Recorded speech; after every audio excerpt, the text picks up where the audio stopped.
Many of you guys are probably familiar with my Historically Accurate series, where I talk about how tanks performed in reality while using War Thunder as a lens. A lot of people assume that I actually want these changes in game, but that isn't the case. Some of the things mentioned should be applied to the game, like reload rates or armor thickness, but things such as engine failures, crew discomfort, or catastrophic self-inflicted ammunition explosions should not. When the series started, its purpose was to poke fun at players asking for historical matchmaking, primarily German mains who play World War II era heavies. It's honestly quite surprising to see how many people asked for it, given how easily it could be abused. So today, I'll be talking briefly about why I think historical matchmaking is a bad idea.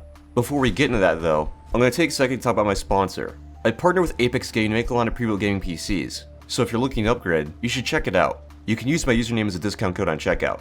Link is in the description and comments. New players watching this will probably be asking what is historical matchmaking anyway? Well, it's the idea that tanks should only have to face vehicles they faced in real life, as opposed to facing vehicles that have similar performance. An example that's cited often is that Tigers should be facing 75 M4s, not experimental light tanks from the Cold War. People also often cite the 8.0 BR range, where stabilized MBTs start to appear. I only kind of agree with one of these examples, and you can probably guess which it is. Having recently revisited Germany's World War II heavy tanks, I think it would be a big stretch to say that they're suffering. I think in this case, it boils down to an issue I talked about in a video I made last year, titled The Tiger Problem. From what I can gather, players that advocate for Tigers be facing early Shermans are the impression that historically, this was the norm. So they're disappointed when they rush with Tiger in game, only to find they're facing tanks on par with their own. 76 Shermans, Jumbos, Pershings, tanks like those.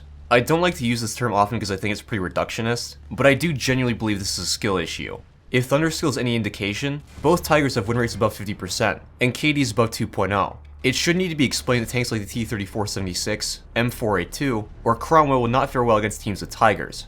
With the 8.0 BR range, I can kinda see the argument. Stabilized MBTs like the T-55AM, Leopard A1A1, and AMX-30 Super absolutely shred the competition, but this has more to do with their capability than the date they were made. The R3 T20 is a good example of what I mean. It is a notoriously overpowered vehicle that fights vehicles decades older than itself, but it's overpowered because it's incredibly fast. The ZSD-63 on the other hand is not regarded as overpowered, despite being newer than the R3 T20. That's because in contrast to the R3, the ZSD is fairly tall and slow. In the genuine instances where an older vehicle cannot compete against a newer one, it can be boiled down to two main issues. Either Gaijin severely underestimated how powerful a new vehicle would be, or BR compression is creating an unfair matchup. On the other hand, some people want historical matchmaking because they think it would make the game more authentic, but this presents a myriad of issues, chief of which is that Gaijin doesn't market or present War Thunder as a simulator type game. War Thunder is relatively arcadey, especially when you compare it to games like Steel Beast or even Gunner Heat PC. Personally, I don't want to only play historical scenarios, and I suspect the majority of War Thunder players would agree. Historical matchmaking would also drastically affect queue times. With a much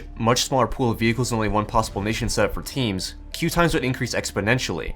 Gaijin often uses queue times as an excuse to avoid decompression, but in this case, I do think it's a genuine concern. It also begs the question, how would prototype vehicles be treated with this type of matchmaking? Would they have limited spawn rates, or would they remain unchanged? I've seen a few players asking for them to be removed, which is obviously a terrible idea. In the case of the Tiger, sure you can face Cromwells and stuff, but you can still face T-34 heavies and T-92s. It isn't a cure-all, and it's a pretty slippery slope too. When you restrict vehicle matchups based on real-world scenarios, that opens up a lot of balancing issues. Issues that would need to be solved in unique and annoying ways. Like sure, you can have your Tiger facing 7.3 tanks, but your armor is now very brittle, your engine has a higher chance to catch fire when shot due to fuel leaks, and you can only spawn 2 at a time. It's an idea that sounds good on paper, but couldn't be executed well in reality. Balancing off of vehicle stats makes sense. Anyway, that's about all there is to say. I hope you guys enjoyed the video, and I'll see you on the next one.